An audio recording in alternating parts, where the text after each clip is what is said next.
আবারও লাল সবুজের জার্সিতে মাঠ মাতাবেন হামজা চৌধুরী, তবে এবার দেশের মাটিতে, দেশের দর্শকদের সামনে।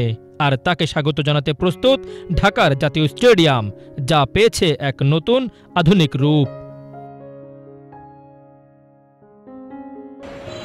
দিন বদলেছে, সুদিন ফিরেছে দেশের ফুটবলে, বদলে গেছে জাতীয় স্টেডিয়ামের চেহারা।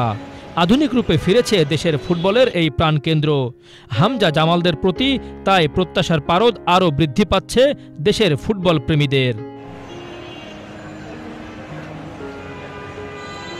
নতুন chair, shed, CCTV, LED giant screen থেকে শুরু করে ফ্লাড লাইট পর্যন্ত সবকিছুতেই আধুনিকতার ছোঁয়া।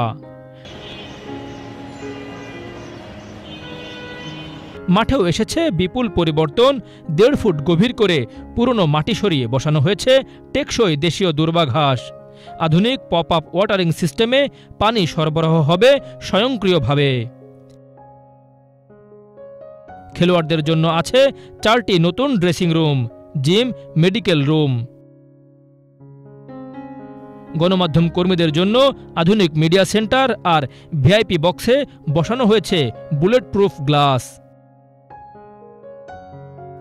আলোক ঝলমল হয়ে উঠেছে পুরো স্টেডিয়াম।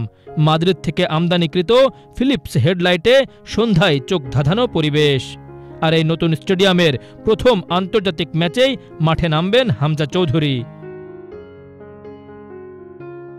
আগামী ১০ জুন এএফসি বাছাইয়ে বাংলাদেশের মুখোমুখি হবে সিঙ্গাপুর।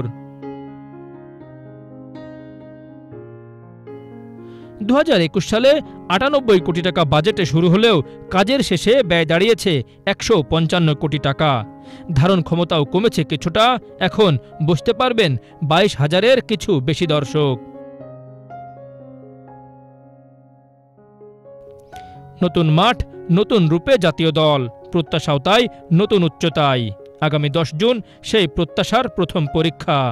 হামজাদের জয়ে মুখর হোক নতুন জাতীয় স্টেডিয়াম, এমনটাই চাইবে গোটা বাংলাদেশ।